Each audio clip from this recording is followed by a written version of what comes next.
വീഡിയോയിലൂടെ നിങ്ങളുമായി ഷെയർ ചെയ്യാൻ പോകുന്നത് ഇമോഷണലി മാനിപ്പുലേറ്റഡ് ആകാതിരിക്കുന്നതിന് വേണ്ടി, അല്ലെങ്കിൽ റിലേഷൻഷിപ്പിൽ പെട്ടുപോയി എന്ന തോന്നൽ ഉണ്ടാകാതിരിക്കണം എന്നുണ്ടെങ്കിൽ എന്തൊക്കെ കാര്യങ്ങളാണ് ആദ്യമേ തന്നെ ശ്രദ്ധിക്കേണ്ടത്, അല്ലെങ്കിൽ ചില കാര്യങ്ങളൊക്കെ ആ റിലേഷൻഷിപ്പിൽ വരുന്ന സമയത്ത് എന്തെല്ലാം കാര്യങ്ങളാണ് നമ്മൾ സീരിയസ് ആയി നോക്കി കാണേണ്ടത് എന്നതിനെ കുറിച്ചാണ് ഇന്നത്തെ വീഡിയോ. നോക്കാം. ആദ്യം ശ്രദ്ധിക്കേണ്ട കാര്യമാണ്, നിങ്ങൾക്ക് എന്തെങ്കിലും ഒരു കാര്യത്തിൽ നോ എന്നാണ് നിങ്ങളുടെ ആൻസർ എന്നുണ്ടെങ്കിൽ അത് കൃത്യമായി 1 or 2 തവണ കാര്യസഹിതം, അതായത് ഇന്ന കാരണം കൊണ്ടാണ് എന്ന രീതിയിൽ നോ എന്നുള്ളത് കൃത്യമായി പറയുക.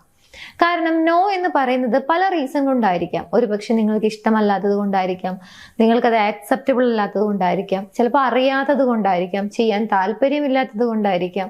ഇങ്ങനെ പല റീസൺ കൊണ്ടായിരിക്കാം നമ്മൾ ഏതെങ്കിലും ഒരു കാര്യത്തിന് നോ എന്നുള്ള ഒരു ആൻസർ പ്രൊവൈഡ് ചെയ്യുന്നത്. രണ്ടാമതായി ശ്രദ്ധിക്കേണ്ട കാര്യം, ആ റിലേഷൻഷിപ്പിൽ അല്ലെങ്കിൽ ഓപ്പോസിറ്റ് നിൽക്കുന്ന വ്യക്തി ഗിൽറ്റ് ഗെയിം എന്ന് പറയുന്ന ഒരു കാര്യം പ്ലേ ചെയ്യുന്നുണ്ടോ ഇല്ലയോ എന്നുള്ളത് ശ്രദ്ധിക്കുക. അതായത് നിങ്ങളിൽ ഒരു കുറ്റബോധം ഉണ്ടാക്കുന്ന രീതിയിൽ സംസാരിക്കുന്നുണ്ടോ.